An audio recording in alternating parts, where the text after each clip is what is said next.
ఈ వీడియోలో మనం ఇప్పుడు ఏకసోపాన సంకలన సమీకరణాన్ని ఎలా సాధించాలో నేర్చుకుందాం. ఒక ఉదాహరణ చూద్దాం. a+5 = 54 సాధించి జవాబును సరిచూడండి. ముందు మనకి a+5 = 54 ఇచ్చారు. ఏ విలువను కనుగొనాలి. అవునా కాదా? అంటే a క్వెషన్ మార్క్ అంటే సమానత్వపు గుర్తుకు ఎడమ చేతి వైపున a అనే చలరాశి మాత్రమే ఉండాలి. ఇంకా ఎటువంటి స్థిరరాశులు గాని ఏమీ ఉండకూడదు. అప్పుడు కుడి చేతిని వైపున ఏ విలువ అయితే వస్తుందో అదే ఆ సమీకరణం యొక్క మూలమవుతుంది.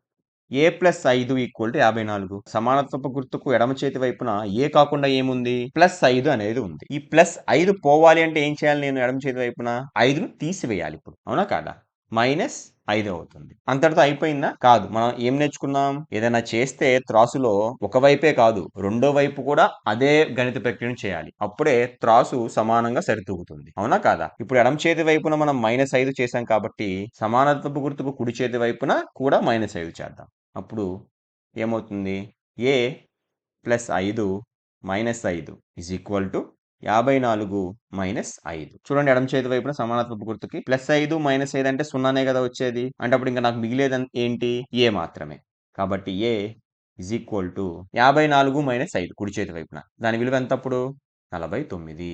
కాబట్టి a యొక్క విలువ ఎంత అండి? 49. అంటే ఇది 49 అనేది ఇచ్చిన సమీకరణం యొక్క మూలము. ఇప్పుడు అది సరిచూద్దాం. సరిచూడటం అంటే ఏంటి?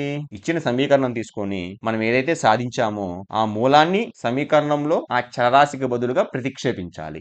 అప్పుడు గనక సమానత్వపు గుర్తుకు ఎడమ చేతి వైపున మరియు కుడి చేతి వైపున ఒకే విలువలు వచ్చాయనుకోండి. అప్పుడు మనం సరిచూసినట్టు. సరేనా?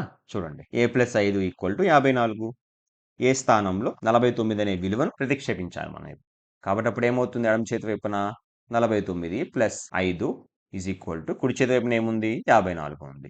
ఇప్పుడు ఎడమ చేతి వైపున 49కి 5 కూడితే ఏమొస్తుంది? 54 కదా! కుడి చేతి వైపున కూడా మనకి ఏముంది? 54 కదా! కాబట్టి 54 54.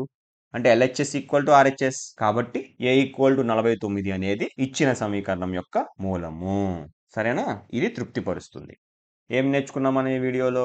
సంకలనం అంటే ప్లస్‌తో కూడిన చలరాశి ఉన్న సమీకరణాన్ని ఒకే సోపానంలో ఎలా సాధించాలో నేర్చుకొని జవాబును సరిచూసాం.